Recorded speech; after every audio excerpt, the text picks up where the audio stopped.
BCY party అధ్యక్షుడు బోడే రామచంద్ర యాదవ్ శ్రీకాళహస్తి పట్టణంలోని BC హాస్టల్ను బుధవారం సాయంత్రం ఆకస్మికంగా సందర్శించారు. హాస్టల్లోని పరిస్థితులను తాను స్వయంగా పరిశీలించిన అనంతరం విద్యార్థులకు ఎదురవుతున్న అసౌకర్యాలు, హాస్టల్ భవన నిర్మాణ లోపాలు, వసతి, భోజనాల నాణ్యత, మంచినీటి సదుపాయం లాంటి అనేక సమస్యలను నేరుగా చూసి తీవ్రంగా చెల్లించిపోయారు. ఈ సందర్భంగా ఆయన మాట్లాడారు. తిరుపతి జిల్లా శ్రీకాళహస్తిలో ఉన్న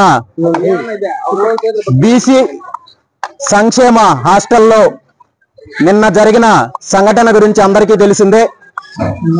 నిన్న ఉదయము విద్యార్థులకు ఇచ్చిన అల్పాహారంలో ఫుడ్ పాయిజన్ జరగడం వల్ల సుమారు 16 మంది విద్యార్థులు అస్వస్థతకు గురయ్యి ఆసుపత్రి పాలయ్యి చికిత్స తీసుకుంటున్నారు. ఈరోజు ఇక్కడ ఈ వారం జరిగింది. ఇక్కడ పరిస్థితులు గమనించిన తర్వాత నాకు అర్థమైన విషయం ఏంటంటే, ఇక్కడున్న అధికారి ఎవరైతే ఉన్నారో హాస్టల్ వార్డెన్ గా పూర్తి నిర్లక్ష్యం వల్లే నిన్న జరిగిన సంఘటన కావచ్చు, మిగిలిన సమస్యలన్నింటికీ కారణం కావచ్చు. అదేవిధంగా వాళ్ళకి సరైన ఆహారం అందించినప్పుడు ఇక్కడ ఇబ్బందుల గురించి విద్యార్థులు తెలియజేస్తే వాళ్ళని కొట్టే ప్రయత్నం చేయడము, వాళ్ళ మీద ఒక అనేక రకాలుగా ఇబ్బంది పెట్టే కార్యక్రమం కూడా హాస్టల్ వార్డెన్ చేస్తున్నారని చెప్పి చాలా మంది పిల్లలు వాపోతున్నారు.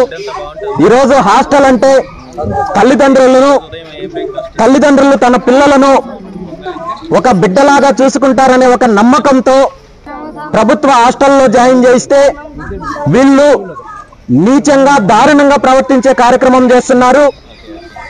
మరీ ముఖ్యంగా ఈరోజు బీసీ హాస్టల్లో ఉన్న సమస్యలు, పరిస్థితులు కేవలము శ్రీకాళహస్తి పట్టణంలో ఉన్న హాస్టల్లో మాత్రమే కాదు, రాష్ట్ర వ్యాప్తంగా ఉన్న అన్ని బీసీ హాస్టల్లో కావచ్చు, దళితులకు సంబంధించిన హాస్టల్లో కావచ్చు, ఇలాంటి సమస్యలే ఉన్నాయి.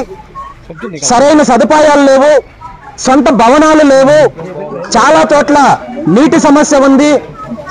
వీళ్ళు ప్రకటిస్తున్న మెనూ ప్రకారం ఆహారాన్ని అందించడం లేదు.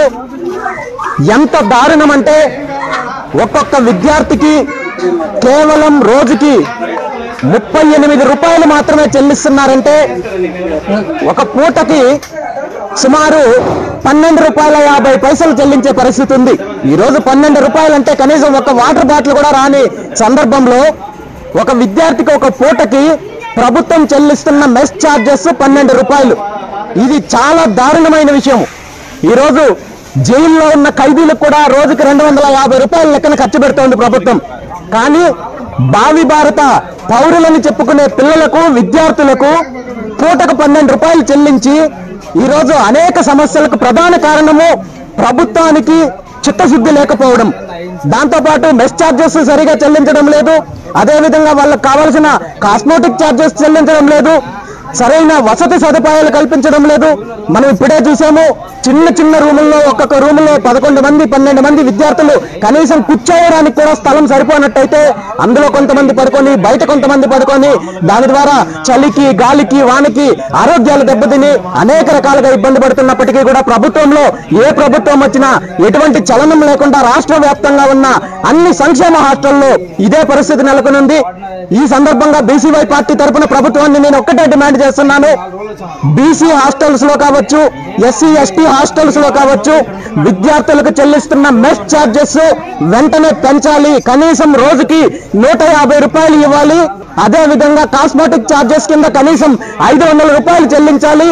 దాంతోపాటు బీసీ హాస్టల్స్ కి, ఎస్సీ ఎస్టీ హాస్టల్స్ అన్నింటినీ కూడా పక్కా భవనాలు నిర్మించి ఏవైతే ఖాళీగా ఉన్న పోస్టులు ఉన్నాయో వాటిని వెంటనే భర్తీ చేసి సరైన సదుపాయాలు కల్పించాలని చెప్పి ఈ సందర్భంగా బీసీవై పార్టీ తరఫున డిమాండ్ చేస్తూ, అలా చెయ్యని వేళ ఖచ్చితంగా రాష్ట్ర వ్యాప్త పోరాటానికి కూడా బీసీవై పార్టీ సిద్ధంగా ఉందని చెప్పి తెలియజేస్తూ, నిన్న జరిగిన సంఘటనకి బాధ్యులైన అధికారి ఎవరైతే హాస్టల్ వార్డెన్ ఉన్నారో అతని పైన చర్యలు తీసుకొని వెంటనే సస్పెండ్ చేయాలని చెప్పి ఈ సందర్భంగా తెలియజేస్తున్నాను.